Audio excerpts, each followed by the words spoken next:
Computer, activate the threat assessment matrix.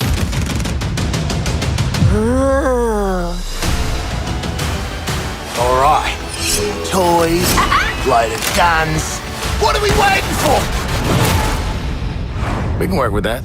Hi, I'm Darius Sadigian, studio director at Rocksteady Studios. In our last episode, we talked about how Suicide Squad Kill the Justice League allows players to customize each character and their playstyle through story-driven mechanics. Man, if you gave me 5 minutes in there, you'd have the world's authority on microtech and all my inventions. Aw, he's so sweet. He's not gonna make it. The Suicide Squad gave us the scope, the narrative, gameplay, and then the idea of being able to expand that, be able to take this further. It's going to feel completely fresh.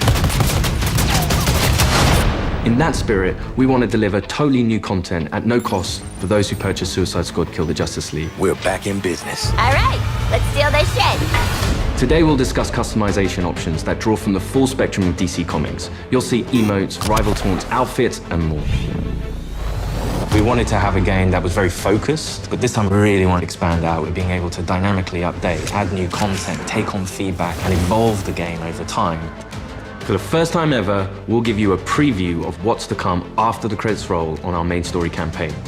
We always designed the game in a way that we really wanted it to be accessible for everyone. And for those players that want to delve even deeper into our gameplay and into our systems, it really is about delivering new places to explore, new worlds to be in, new stories, new characters, and creating unique ways for you to play. We're gonna give you the content you love. Speaking of, what are you doing, mate? I'm smiling. Let's dive into Suicide Squad Insider Episode 3. Welcome to Task Force X. From the onset, Suicide Squad, being a squad, felt like the right fit for the kind of game that we wanted to make. You get to play with friends, you get to play on your own, but while you are playing on your own, you're playing with the squad, always. Every aspect of our games, we always look at it through the lens of Rocksteady's treatment. And that just doesn't stop at gameplay, that doesn't stop at story. When we're looking at the social features that we've really introduced into Suicide Squad, it has Rocksteady's approach. What do we think players will have fun with? This game has the mechanics to play kind of socially competitively, like none of our games have previously, and it really fits the characters of the squad. With multiplayer, we're leaning into the competition within the squad to show off your skills, show off your mettle, be the best one. I'm a freaking superstar. The squad are working together under duress. And so it's fun to add in mechanics to encourage the players to behave in the same way. So a lot of the time what you'll actually be doing is trying to get the highest score, which luckily helps you all complete the mission, but the best player in any mission becomes the squad leader in multiplayer for the next mission. How great was I? We have leaderboards for solo play, for playing with one friend, two friends, or a 4-player squad. You're competing with everyone across the world. Cross-platform, it is the best of the best. Think you're hot shit on toast, but you're cold fart on bread. Did you see that? Tell me you did. I was like, how do you like that? Precisely.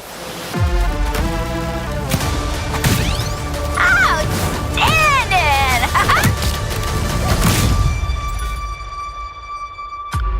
There's some really fun incentives for playing together as well as playing competitively. You can use the equipment that other players have equipped on their characters in your squad with the AI playing as the characters. And those players whose bots you use get rewards for you using those bots. And that's a really fun feature that I think the players will be incentivized because they'll get something out of doing too. Farewell. We also have the rival taunt system, where on the leaderboards, if you pass your friends or anyone on your friends list who's also playing the game and you beat their score, when next time they log in, they'll get this kind of funny quip just to show that, oh yeah, by the way, I beat you. Home run, baby. You boot up the game, you're logging in, and then all of a sudden on your screen you get Boomerang giving you the finger. I think fans are going to have a great time with our remote system. Allowing players to kind of communicate in different ways, really in playful ways.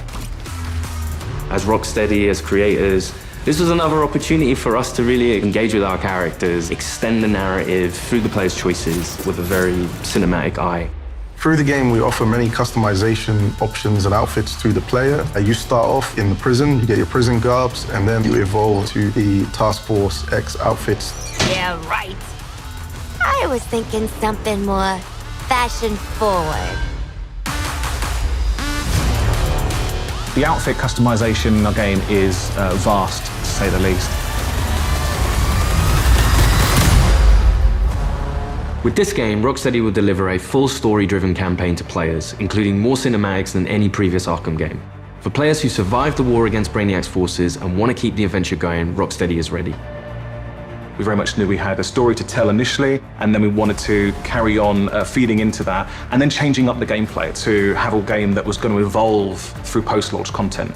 Suicide Squad Kill the Justice League is going to be one of the most generous, player-friendly, post-launch experiences available. Every season we will have 2 episodes. Each season there's going to be a different spin on how you play, and will be heavily themed by a DC villain. So there's many, many layers of influence from the DC world on how you play and what you do. The seasonal content gets automatically dropped into the game each episode. There's no playable content locked behind a battle pass, and the in-game shop is for cosmetics only. You'll always be able to go back and play the episodic content. If you want to come back 6 months from now, that'll always be there. This is a totally player-friendly approach to letting you play the content you want to play when you want. The DC universe is massive, and in most games, you can only see or explore a tiny, tiny piece of it. But what's really cool about the narrative of Kill the Justice League is there's almost no limit on where we can go. Celebrating before the game is over. In his pursuit of trying to recreate his perfect Kolu, Brainiac has been experimenting with some of our favorite DC characters' DNA, creating new worlds in alternate realities. It's these worlds that we call Elseworlds. Brainiac is a genius of 12th level intelligence, but he's also trying to rebuild this civilization that he misses and is lost, and there is nothing he won't do to get there. New Kolu will be reborn. He's building a model of the multiverse. It's all gathering data. I will unlock your full potential to serve me.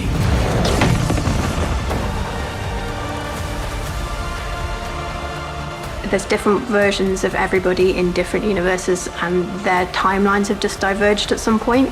We've got lots of amazing characters coming up in seasonal play that I'm really excited for players to meet. And the Elseworld Principles gives us lots of flexibility and lots of room to put our own spin on them.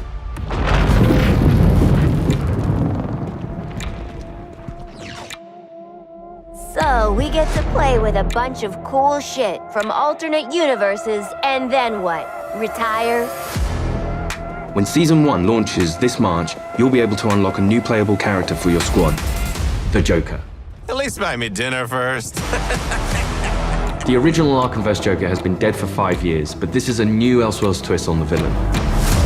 He was part of the Suicide Squad in the Elseworld that he's from, which already shows that he's slightly more cooperative than the previous Joker we've had. But as you get used to him and actually play to him, you realize he's unhinged in a different way. Not only has he got to figure himself out, but he's figuring out his place in this new world and this new squad. He hadn't reached supervillain status before Brainiac invaded, so, he's still a bit less experienced. I think we've taken him back to the kind of more vaudeville roots of Joker. He's masking insecurities with traditional Joker behavior. But deep down, he's not sure who he is yet. Lock him up. Oh, making new friends after a move is always tough. As your mission expands deeper into the lore of the DC universe, this new version of the Joker will join your fight with his unique combat, traversal, and weaponry. His traversal is all based around a rocket-powered umbrella, which he can blast himself into the air, and then uses that to glide around, and then he can actually flip that down to grind along buildings, knocking enemies out of the way.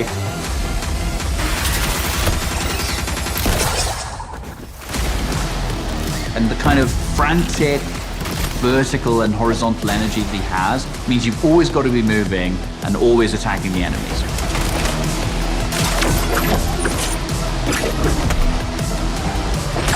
The Joker is only the first of the new squad recruits you could meet through the ongoing additions to our game.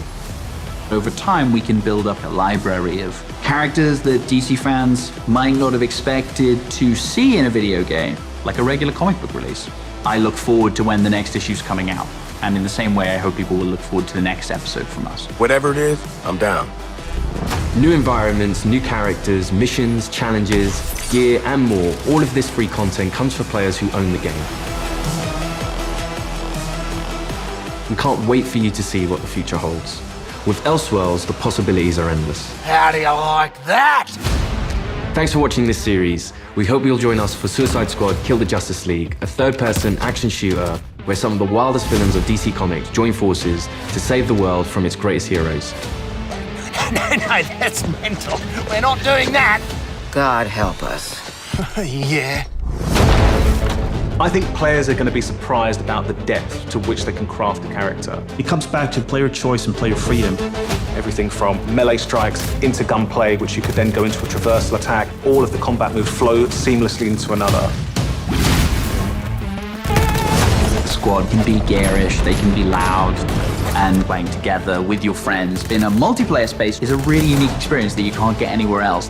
What we've done with the Suicide Squad is to really expand those experiences. Not only just one character this time around, we've done it with 4 and we plan to do it with more. This brings back memories of my old Suicide Squad. Whether you're in for the main story or exploring what lies beyond, Rocksteady Studios is here to support our players while delivering exciting new experiences. Thank you for joining us and we'll see you at launch February 2nd, 2024.